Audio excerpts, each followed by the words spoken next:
Your master brand strategist. I am super excited to come on to you again. I am honored. So today, let us continue on the series book writing, publishing on Amazon. How to write your book in 30 days and publish on Amazon, become a best-selling author. So the last time we had talked about the act of storytelling, and I had explained details how to tell a story to impress and catch the attention, sustain, and guess what? Manipulate the emotions of your reader enough to get them to anticipate for more of your writings, not just for one book, for more books. So today I'm just going to dive straight into the act of writing and how to start your book. Of course, we know that you need to start a book with a title. What is the title of your book? What area do you want to write about is very important. And we talked about that you want to write about nature, you want to write about love, you want to write about health, you want to write inspirational. Now, inspirational is diverse. Do you want to write religious, inspirational? Do you want to write motivational, inspirational? So that will help you. Book topic, title topic is very, very powerful. The title of your book also, determines how much audience you can grab. So it's always very important to pick a very captivating book title. Like my business book, my online business book, The Money Machine Masterclass. Of course, you hear the name, The Money Machine, you would want to buy that book because everyone wants to find out the money machine. So when you're picking a book title, pay attention to the words and how it will get the attention. Always remember that the book is not about you. If it was about you, then it's not going to be a good business. It's about the audience. It's all about your readers. And that's all that matters. It's not what you want. It's what sells in the market. It's what the audience want. So whatever you are writing about, make sure that it can get your audience attention. Okay. So after you've picked a topic, now we're looking today, our topic is table of content, organization of the book, and conclusion. So because this is a 30 days class, so we're just going to give you this because we have a long list that we're going to cover. So today I'll talk about table of content. Table of content is just highlighted topics of all the chapters of your book, highlighted topics that you want to cover. So your table of content has to be very captivating and very interesting. It's an alignment of your story in sequential order, from happenings and stages, and it would take the reader from the bottom to the top or from the top to the bottom. It depends on how you want to go in your story. So your table of content is very important that you make it interesting and make it very captivating. As a writer, your table of content also helps you develop your book. So what table of content does to you is when you look at that topic, it brings memories of something, an experience, an exposure, or something that, you really want to write about. Your table of content,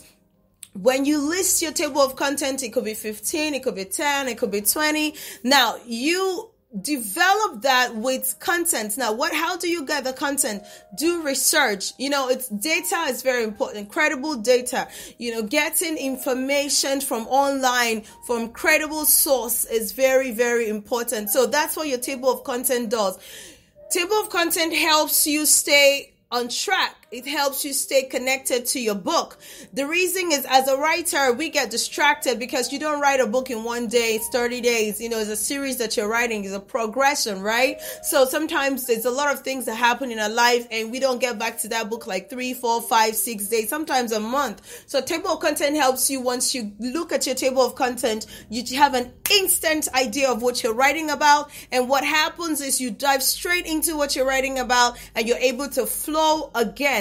So table of content helps you stay in sequential alignment with your topic. Even when you're making research about something, maybe you're writing about domestic violence, you wanna list there when you're making research how many women are being domestically abused every year in my country, in my local government, in my district, even in my circle.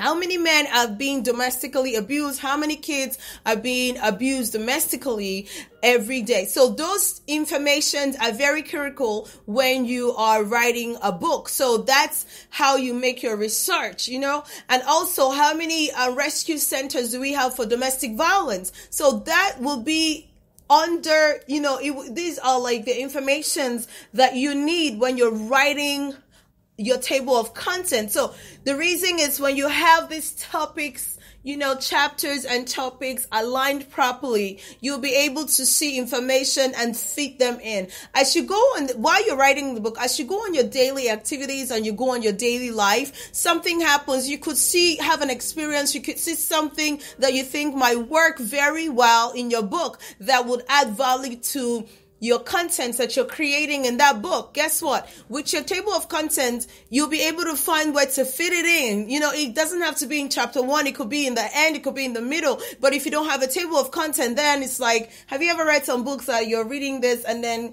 it's not correlating. You're not understanding how this happened and why did it go to this?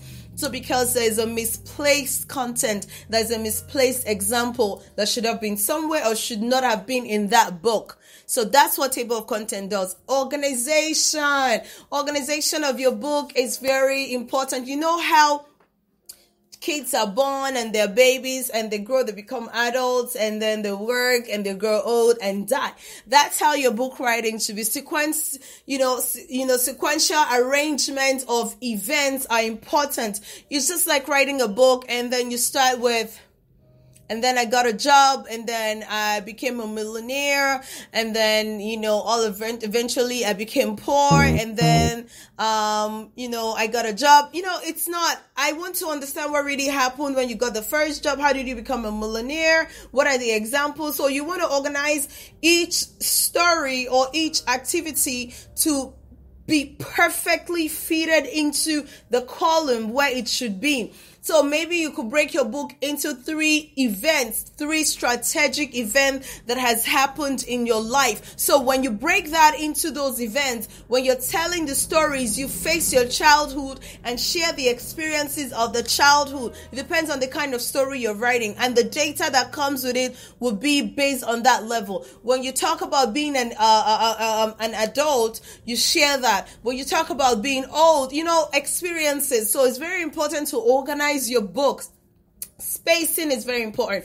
Sometimes when you write and you compact everything and the character spacing is boring, it's hard to read the book. I always encourage to use a bold font and use a very good spacing, so people that have low vision or bad vision can really still read your book. When the book is too compacted and too worded, all joined together, it makes it difficult to read. And I always tell people, you don't have to put every idea in one book. You could have series of the book. This is season 1, season 2, series 1, 1, 2, 3. You know what I mean? Because these days, the world, it's not their fault, it's not my fault, it's not your fault, it's just how the world is going. There's a very short attention span going with the breed of our generation. So people don't know how to stay and read a big book. So when you write a very voluminous book, it's just hard to sell. You know why? Because people really get intimidated by voluminous book. So the shorter, the sweeter, the better for your book.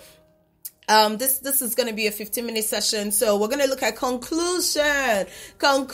So when you identify your problem in a book, always provide solution.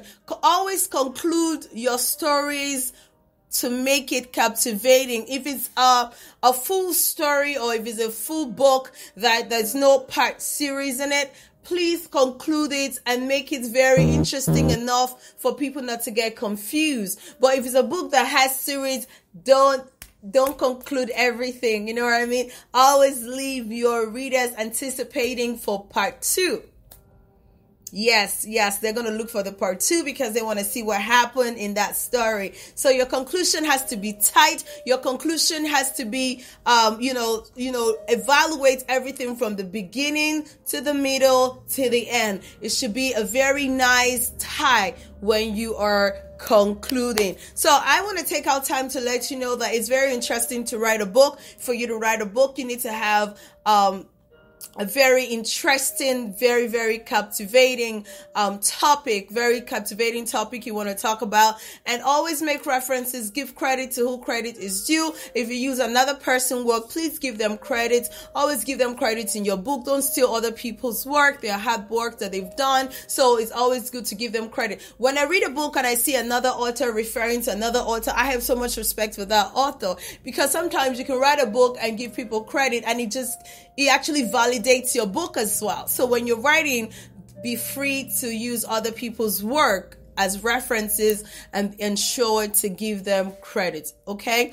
Table of content, revising on table of content. Remember that your table of content helps you stay focused and helps you write faster. The reason why some people started a book and they can't finish is because they don't have a very good table of content, and then they keep losing stuff. Okay? So when you have a table of content, you just follow that table of content. I know I once wrote a book and I was in chapter 2, and then I found content that was fitting to chapter 4. I was able to put that content, data and information to fit into chapter 4, and that's okay. But I still went back to my chapter 2 to continue. By the time I was finished, you realize that it was good I put in that information in chapter 4, because I would have forgotten, or maybe I wouldn't have remembered to align it. So table of content helps you stay focused in your book. Remember that organization is very powerful.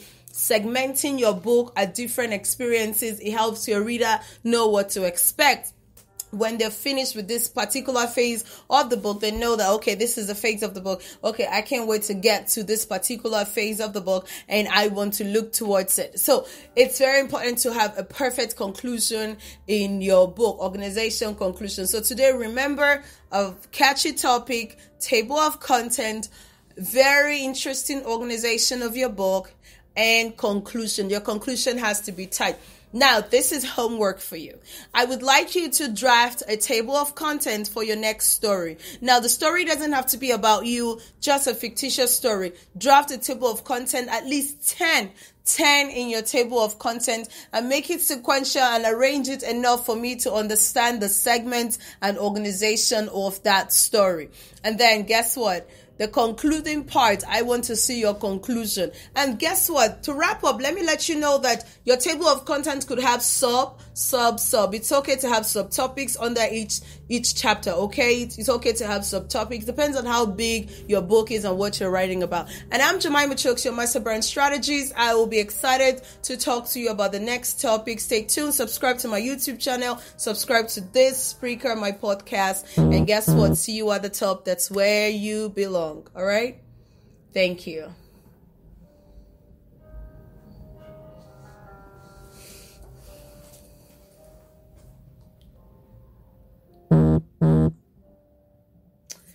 This one has finished. I just finished now. Right? That's why you did bomb. I don't know what's bombing. Play it first. Let's see what you Let me share it with you.